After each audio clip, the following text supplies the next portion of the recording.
Whiskers and Bruno, the jungle of echoing shadows deep in the heart of a steaming emerald jungle where the trees grew so tall that they held up the sky, there lived a small, clever cat named Whiskers and a loyal, brave dog named Bruno.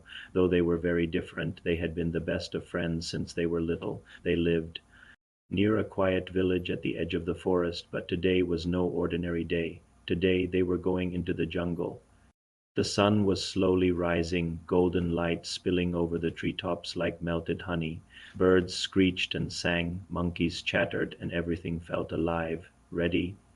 Bruno asked, wagging his tail with enthusiasm. Whiskers stretched, her green eyes sparkling, as ready as a cat can be before breakfast. They had a mission. The village elder had lost an amulet, a glowing stone believed to protect the village from storms. The amulet had been taken by a mysterious creature from the jungle during the night. Without it, the villagers feared a terrible monsoon would destroy their homes. Bruno and Whiskers volunteered to retrieve it. Into the thick of it, as they entered the jungle, thick vines hung low like lazy snakes. Bruno pushed forward confidently, sniffing the ground. There are tracks here, Bruno said. Something big, maybe. Pause. No. Claws. Whiskers climbed onto a rock and looked around. Whatever took the amulet didn't try to hide its trail. That's suspicious. They walked deeper and deeper, where sunlight barely touched the ground. Strange flowers glowed faintly, and insects hummed like tiny machines.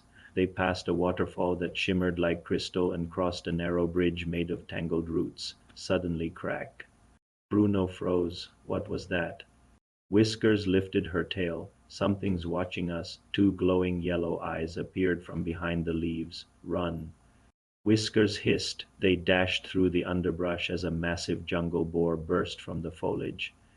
Its tusks were long and sharp like swords. Bruno barked loudly to distract it. Over here, you oversized sausage. Whiskers leapt onto a branch mid-run and shouted down, "Don't let it get you." The boar charged at Bruno, but Bruno dodged left and right, leading it toward a pit of soft mud. At the last second he jumped aside and the boar plunged forward, splash. It sank into the mud with a grumpy grunt. Bruno panted. That was intense. Whiskers jumped down. You were amazing. Bruno blushed under his fur. Thanks. They continued forward. The misty veil hours passed. The jungle grew darker and cooler as they approached a mist-filled valley.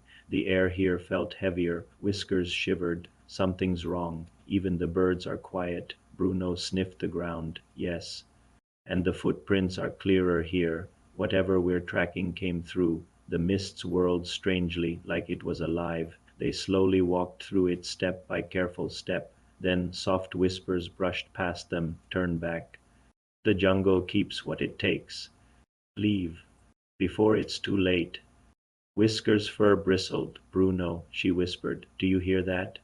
I do, Bruno replied, and I don't like it. Suddenly, shadows formed around them, tall, thin shapes with glowing white eyes. They circled the cat and dog silently. Whiskers crouched. What are they? Bruno growled. Stay close. One shadow reached out, its hand stretching like smoke. Bruno barked, and the sound echoed unnaturally loud. The shadows recoiled slightly, but then grew even larger. Whiskers thought quickly. She remembered the elders' stories about this place, the Vale of Echoes, where sound had power. Bruno. She shouted, bark again. Louder. Bruno gulped, gathered all his courage, and let out a thunderous woof.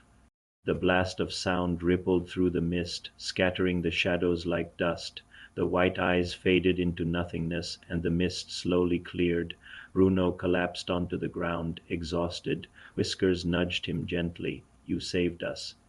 Again, Bruno smiled weakly. That's what friends do. Kingdom of the monkeys. Beyond the misty veil, they climbed a cliff that overlooked a magnificent sight, an ancient ruin covered in vines but still glorious. Monkeys of every size swung from pillars and branches. One larger monkey, wearing a crown made of woven leaves, sat atop a stone throne. Whiskers stared. We've found the Monkey King's domain. Bruno whispered, do you think they took the amulet? The Monkey King snapped his fingers, and dozens of monkeys suddenly surrounded them. Whiskers lifted her paws in surrender. We're not here to fight. We're looking for the Elder's amulet." The Monkey King frowned thoughtfully. He spoke in a series of chattering noises. A smaller monkey stepped forward, bowing to him, then pointed to the north. Whiskers listened carefully. They didn't take the amulet. They saw the creature that did it went toward the blackheart trees. Bruno's eyes widened. The deepest part of the jungle. The Monkey King tossed them a cluster of glowing fruit and chattered again. Whiskers bowed politely. "He says it will give us strength and heal our wounds." Bruno wagged his tail. Finally, a friendly jungle creature. They ate the fruit, feeling warmth spread through their bodies, and headed north. Nightfall and the blackheart trees. As night fell, the jungle transformed. Fireflies floated like wandering stars. Strange calls echoed from unseen creatures. The trees here twisted and black looked burned, though the air was damp and cold. "This place is creepy," Bruno murmured. Whiskers nodded. "Stay close." They reached a clearing where the ground was scorched. In the center lay giant claw marks, deep and jagged.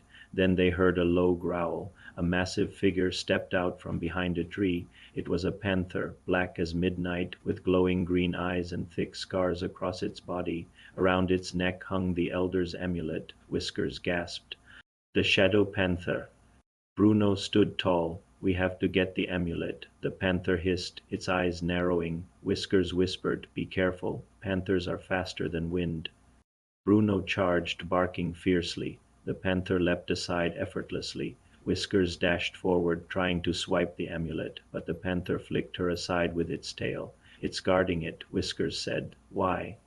She noticed something. The panther limped slightly. It was injured. Bruno gently approached. "We're not here to hurt you." The panther growled weakly, stepping back. Whiskers noticed a thorn as long as a dagger lodged in the panther's leg. "It's wounded," she whispered.